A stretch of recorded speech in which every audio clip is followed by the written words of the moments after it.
Oppo এপ্রিলের 10 তারিখে বাংলাদেশে লঞ্চ করতে চলেছে একটি brand new smartphone Oppo F21 Pro। Hi guys, welcome to PMD YouTube channel.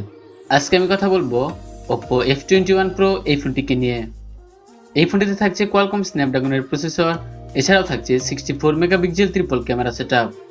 তো আপনাদের মাঝে আমি আজকে এই ভিডিওতে জানিয়ে দিব এই ফোনটির ফুল স্পেসিফিকেশন, বাংলাদেশে এই ফোনটির প্রাইস, বাংলাদেশে এই ফোনটি কবে পাওয়া যাবে। তো আপনারা অবশ্যই ভিডিওটি প্রথম থেকে শেষ অবধি দেখবেন, আশা করি ভিডিওটিকেও মিস করবেন না।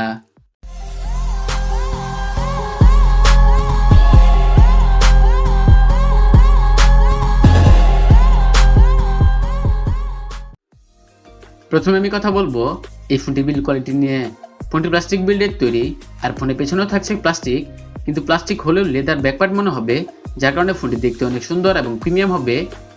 এছাড়া ফোনের সামনে থাকছে পাঞ্চ হোল ডিসপ্লে। ফোনটিতে সিকিউরিটি হিসেবে থাকছে ইন ডিসপ্লে ফিঙ্গারপ্রিন্ট সেন্সর। আর ফোনটি দুটি কালার ভেরিয়েন্টে পাওয়া যাবে, কসমিক ব্ল্যাক এবং সানসেট অরেঞ্জ। আর ফোনটির ওয়েট থাকছে 175 গ্রাম। এই ফোনের ডিসপ্লের দিকে কথা বলতে গেলে এই ফোনের ডিসপ্লে হিসেবে থাকছে 6.43 ইঞ্চি অ্যামোলেড ডিসপ্লে, যার রেজুলেশন থাকছে 1080x2400 পিক্সেল। পিক্সেল ডেন্সিটি পাবেন 409 ppi। রেশিও থাকছে 20.9। এছাড়া স্ক্রিন টু বডি রেশিও থাকছে 88.6%। ফোনটির ডিসপ্লে প্রোটেকশন হিসেবে থাকছে কর্নিং গোরিল্লা গ্লাস 5। আর ফোনটির ডিসপ্লেতে 90Hz রিফ্রেশ রেট ব্যবহার করা হয়েছে, যার কারণে ইউজার এক্সপিরিয়েন্সটা ভালো হবে। এছাড়াও সর্বোচ্চ পিক ব্রাইটনেস থাকছে 600 নিটস। এবার আসি এই ফোনের পারফরমেন্স। এই ফোনের চিপসেট হিসেবে থাকছে কোয়ালকম স্ন্যাপড্রাগন 680, যা 6 ন্যানোমিটার আর্কিটেকচারে বিল্ড করা একটি অক্টাকোর প্রসেসর, যার ক্লক স্পিড থাকছে 2.4 GHz। এছাড়া ফোনটি রান করবে অ্যান্ড্রয়েড 12 ColorOS 12 অপারেটিং সিস্টেমে।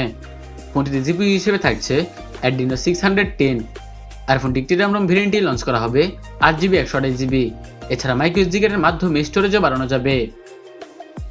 এই ফোনের ক্যামেরার দিকে কথা বলতে গেলে এই ফোনের পেছনে থাকছে ট্রিপল ক্যামেরা সেটআপ, যার প্রাইমারিতে থাকছে 64 মেগাপিক্সেল। এছাড়া রয়েছে 2 মেগাপিক্সেল মাইক্রো সেন্সর লেন্স এবং 2 মেগাপিক্সেল ডেপথ সেন্সর। এছাড়া ফোনের সামনে থাকছে 32 মেগাপিক্সেল Sony IMX7009 একটি সেন্সর, যেটা লো লাইট এবং ডে লাইটেও খুব ভালো ছবি পাওয়া যাবে। এই ফোনটির পেছনের ক্যামেরাতে সর্বোচ্চ 1080p 30 fps এ ভিডিও রেকর্ড করা যাবে, যার সাথে থাকছে EIS। আর এই ফোনটির সামনের ক্যামেরাতেও সর্বোচ্চ 1080p 30 fps এ ভিডিও রেকর্ড করা যাবে, কিন্তু এর সাথে থাকছে না কোনো EIS। এবার কথা বলবো এই ফোনটি ব্যাটারি নিয়ে। ফোনটি ব্যাটারি হিসেবে থাকছে 4500 mAh এর ব্যাটারি, যার সাথে থাকছে 33 ওয়াটের সুপার ভোগ ফাস্ট চার্জার। আর এই চার্জার দিয়ে এই ফোনটি ফুল চার্জ করতে প্রায় 65 মিনিট পর্যন্ত সময় লাগতে পারে। এবার জানিয়ে দেওয়া যাক বাংলাদেশে এই ফোনটি কবে পাওয়া যাবে এবং বাংলাদেশে এই ফোনটি প্রাইস সম্পর্কে। এপ্রিলের 10 তারিখ এই ফোনটি বাংলাদেশে অফিসিয়ালভাবে লঞ্চ করা হবে, আর বাংলাদেশে এই ফোনটি অ্যারাউন্ড প্রাইস হতে পারে 25 থেকে 28 হাজার টাকার আশেপাশে। এই প্রাইস রেঞ্জের ভিতরে এই ফোনের বিল্ড কোয়ালিটি, লুক এবং ডিজাইন এক কথায় বলতে গেলে অসাধারণ, কারণ ফোনটি দেখতে অনেক সুন্দর এবং প্রিমিয়াম হবে। আর ডিসপ্লেটা মোটামুটি এই প্রাইস রেঞ্জের ভিতরে ঠিকঠাকই রয়েছে, অ্যামোলেড প্যানেল থাকছে। আর পারফরমেন্সের দিকে কথা বলতে গেলে এখানে কোয়ালকম স্ন্যাপড্রাগন 680 একটি প্রসেসর দেওয়া হয়েছে। পারফরমেন্সটা মোটামুটি ভালো পাওয়া যাবে, গেমিং করা যাবে, মাল্টিটাস্কিং করা যাবে, মানে ওভারঅল সবকিছুই করা যাবে। কিন্তু এই প্রাইস রেঞ্জের ভিতরে আর একটু বেটার কিছু হলে ভালো হতো। মূল কথায় আসি এই ফোনের ক্যামেরা সেটটা আমার কাছে মোটামুটি ভালো লেগেছে, যার প্রাইমারিতে থাকছে 64 মেগাপিক্সেল। এছাড়াও 2 মেগাপিক্সেল মাইক্রো সেন্সর লেন্স থাকছে এবং 2 মেগাপিক্সেল ডেপথ সেন্সর।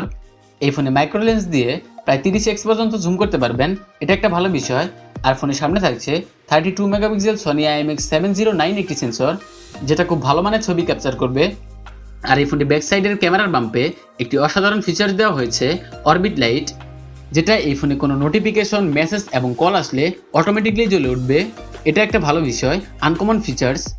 এছাড়া 4500 mAh এর ব্যাটারি দেওয়া হয়েছে, চার্জ ব্যাকআপটা মোটামুটি ভালো পাওয়া যাবে। আর সাথে 33 ওয়াটের সুপার ভোগ ফাস্ট চার্জার তো থাকছেই। এখন বলি কাজের জন্য এই ফোনটি কেনা ঠিক হবে, যা আসলে এই বাজেট সেগমেন্টের মধ্যে look, design, build quality, camera এছাড়া অসাধারণ কিছু ফিচার্স করছেন, তারা এই ফোনটি নিঃসন্দেহে দেখতে পারেন। তো এই ছিল আজকের ভিডিওটি ভালো লাগলে অবশ্যই লাইক করতে পারেন, চাইলে আপনার বন্ধুবান্ধবদের সাথে ভিডিওটি শেয়ার করতে পারেন, এবং আমার চ্যানেল সাবস্ক্রাইব করে পাশে থাকা বেল বাটনটি বাজিয়ে দিতে ভুলবেন না। যারা এবং বাই চালানোর সময় ফোনে কথা বলা থেকে বিরত থাকবেন। তো আবার কথা হবে নেক্সট কোনো ভিডিওতে। সে পর্যন্ত ভালো থাকবেন, সুস্থ থাকবেন। Thanks for watching this video.